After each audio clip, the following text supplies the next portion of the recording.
Chapitre I. Ma mère adorait voyager. Elle allait d'Espagne en Angleterre, de Londres à Paris, de Paris à Berlin. De là à Christiania, puis revenait m'embrasser et repartait pour la Hollande, son pays natal. Elle envoyait à ma nourrice des vêtements pour elle et des gâteaux pour moi. Elle écrivait à une de mes tantes « Veille sur la petite Sarah, je reviendrai dans un mois ». Elle écrivait à une autre de ses sœurs, un mois après « Va voir l'enfant chez sa nourrice, je reviens dans 15 jours ». Ma mère avait 19 ans, j'en avais 3. Et mes tantes avaient l'une 17 ans, l'autre 20 ans. Une autre avait 15 ans et l'aînée 28 ans. Mais cette dernière habitait la Martinique et avait déjà 6 enfants. Ma grand-mère était aveugle, mon grand-père était mort, et mon père était en Chine depuis 2 ans. Pourquoi, je n'en sais rien. Mes jeunes tantes promettaient de venir me voir et ne tenaient guère leur parole. Ma nourrice était bretonne et habitait près de Quimperlé une petite maison blanche, au toit de chaume très bas, sur lequel poussaient des giroflées sauvages. C'est la première fleur qui ait charmé mes yeux d'enfant, et je l'ai toujours adorée, cette fleur, aux pétales faits de soleil couchant, aux feuilles drues et tristes. C'est loin la Bretagne, même à notre époque de vélocité. C'était alors le bout du monde. Heureusement ma nourrice était, paraît-il, une brave femme, et son enfant étant mort, je restai seul à être aimé. Mais elle aimait, comme aiment les gens pauvres, quand ils ont le temps. Un jour, l'homme étant malade, elle était allée au champ pour aider à la récolte des pommes de terre. Le sol trop mouillé les pourrissait. Le travail pressait, elle me confia à la garde de son mari, étendu sur sa couchette bretonne, les reins cloués par un limbago. La brave femme m'avait installé dans ma chaise haute. Elle eut soin de mettre la cheville de bois qui tenait devant moi la tablette étroite sur laquelle elle posa de menus jouets. Elle jeta un sarment dans la cheminée et me dit en breton « Jusqu'à l'âge de 4 ans, je n'ai compris que le breton. Tu seras sage, fleur de lait ». C'était le seul nom auquel je répondais alors. La brave femme partie, je m'efforçai de retirer la cheville de bois mise avec tant de soin par ma pauvre nourrice. Ayant enfin réussi, je poussai le petit rempart croyant, pauvre de moi, m'élancer sur le sol. Et je tombai dans le feu qui crépitait joyeusement. Les cris de mon père nourricier qui ne pouvait bouger attirèrent les voisins. On me jeta toute fumante dans un grand seau de lait qui venait d'être tiré. Mes tantes prévenues avertirent ma mère. Et pendant 4 jours, cette paisible contrée fut labourée par les diligences qui se succédaient. Mes tantes arrivaient de partout, et ma mère, affolée, accourait de Bruxelles avec le baron Larrey et un de ses amis, jeune médecin qui commençait à devenir célèbre, plus un interne amené par le baron Larrey. On m'a conté depuis que rien n'était plus douloureux et charmant que le désespoir de ma mère. Le médecin approuva le masque de beurre qu'on me renouvelait toutes les heures. Je le revis souvent depuis, le cher baron Larrey, et on le retrouvera quelquefois dans ma vie. Il me contait, d'une façon charmante, l'amour de ces braves gens pour Fleur de lait. Et il ne pouvait s'empêcher de rire à tant de beurre. Il y en avait, disait-il, partout, sur les couchettes, sur les armoires, sur les chaises, sur les tables, pendus à des clous dans des vessies. Tous les voisins apportaient du beurre pour faire des masques à Fleur de lait. Maman, belle à ravir, semblable à une madone, avec ses cheveux d'or et ses yeux frangés de cils si longs qu'ils faisaient ombre sur ses joues quand elle baissait ses paupières, donnait de l'or à tout le monde. Elle aurait donné sa chevelure d'or, ses doigts blancs et fuselés, ses pieds d'enfant, sa vie, pour sauver cet enfant dont elle se souciait si peu 8 jours avant. Et elle était aussi sincère dans son désespoir et son amour que dans son inconscient oubli. Le baron Larrey repartit pour Paris, laissant ma mère, ma tante Rosine et l'interne près de moi. Et 42 jours après, maman ramenait triomphalement la nourrice, le père nourricier et moi dans la bonne ville de Paris, où elle nous installa à Neuilly, dans une petite maison au bord de la Seine. Je n'avais pas une cicatrice, paraît-il.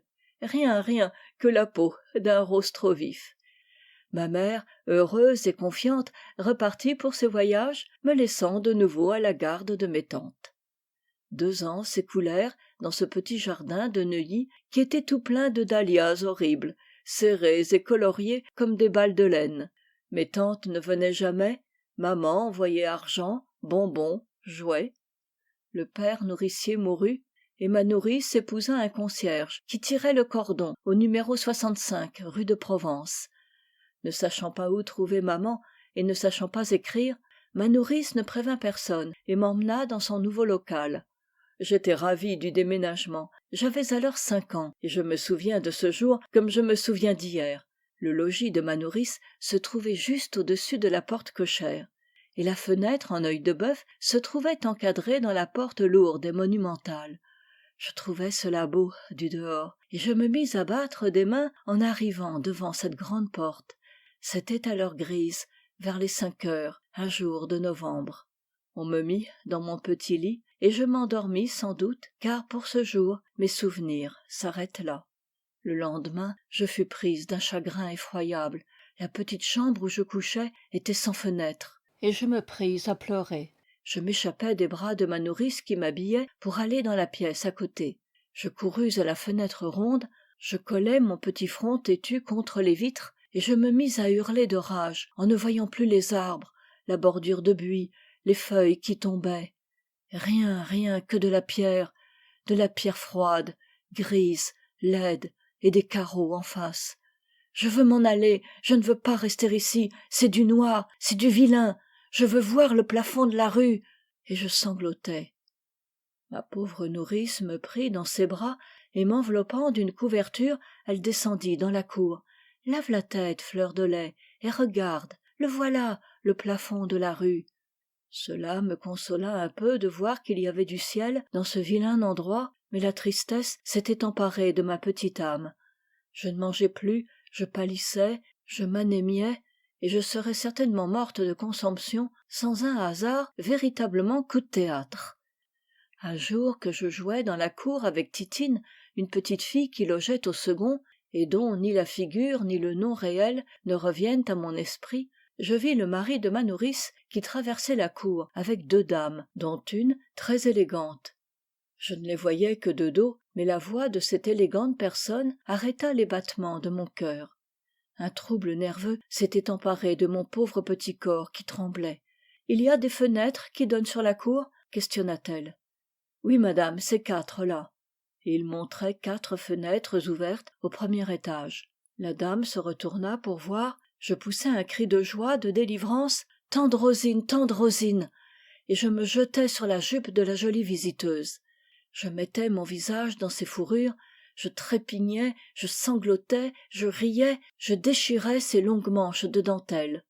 Elle me prit dans ses bras, essaya de me calmer, et interrogeant le concierge, elle balbutiait à son amie. « Je n'y comprends rien. C'est la petite Sarah, la fille de Yule, ma sœur. » Mes cris avaient attiré du monde.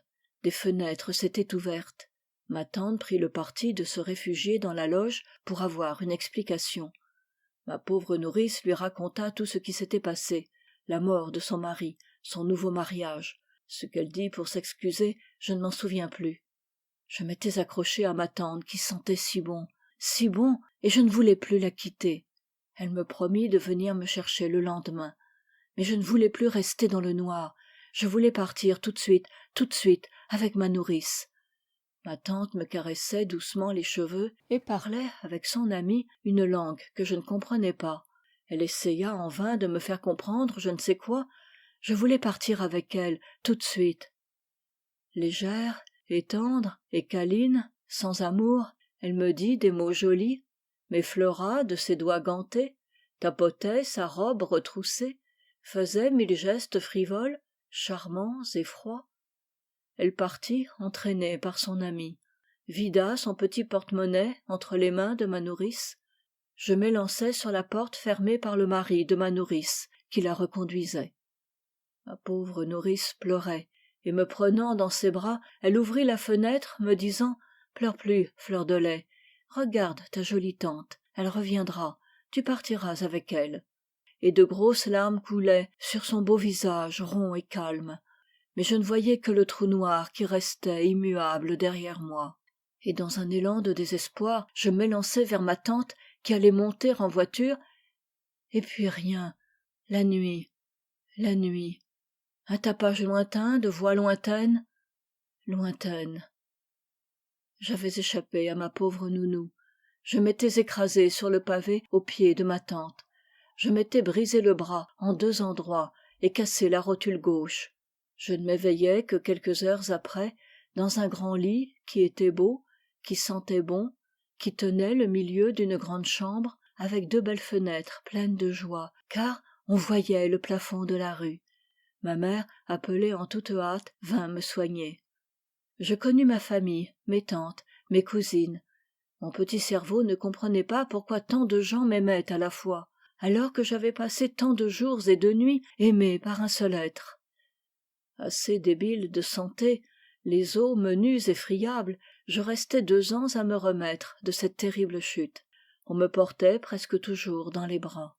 Je passe ces 2 années de ma vie qui ne m'ont laissé qu'un souvenir confus de câlineries et de torpeur. Chapitre 2. Un matin, ma mère me prit sur ses genoux et me dit « Te voilà grande maintenant, il faut apprendre à lire et à écrire. » En effet, à 7 ans, je ne savais ni lire, ni écrire, ni compter, ayant été jusqu'à 5 ans en nourrice et malade depuis 2 ans.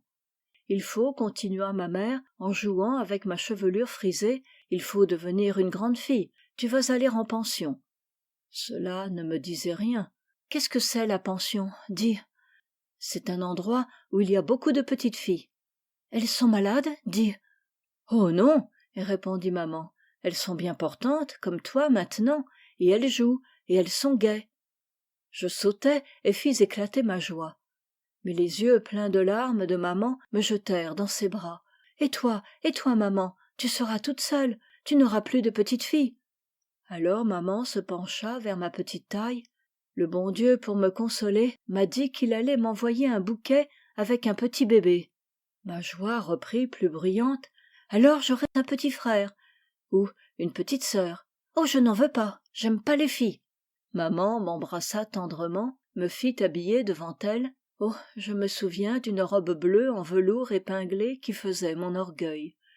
Ainsi parée, j'attendis anxieuse la voiture de ma tante Rosine qui devait nous conduire à Auteuil. Elle arriva vers 3 heures. La femme de chambre était partie depuis 1 heure et j'avais pris grande joie à voir ma petite malle et mes joujoux empilés dans la voiture. Maman monta la première, lente et calme, dans le magnifique équipage de ma tante. Je montai à mon tour, faisant un peu de chichi parce que la concierge et quelques commerçants regardaient. Ma tante sauta, turbulente et légère, et donna en anglais l'ordre au cocher, raide et ridicule, d'aller à l'adresse inscrite sur le papier qu'elle lui remit. Une autre voiture suivait la nôtre, dans laquelle 3 hommes avaient pris place. Régis, mon parrain, ami de mon père, le général de Polès et un peintre de chevaux et de chasse à la mode alors, qui s'appelait, je crois, Fleury. J'appris pendant la route que ces messieurs allaient commander un dîner dans un cabaret à la mode des environs d'Auteuil. On devait tous se retrouver là-bas avec d'autres convives. Je prêtais peu d'attention à ce que disaient ma mère et ma tante qui parfois, lorsqu'elles parlaient de moi, parlaient en anglais ou en allemand en jetant des regards tendres et souriants vers moi. Après un long parcours qui me ravissait d'aise, car la figure écrasée sur la vitre, je regardais de tous mes yeux la route qui se déroulait grise, boueuse, échelonnée de vilaines maisons, d'arbres maigres, et je trouvais cela si beau, parce que cela changeait toujours. La voiture s'arrêta, 18 rue Boileau, à Auteuil.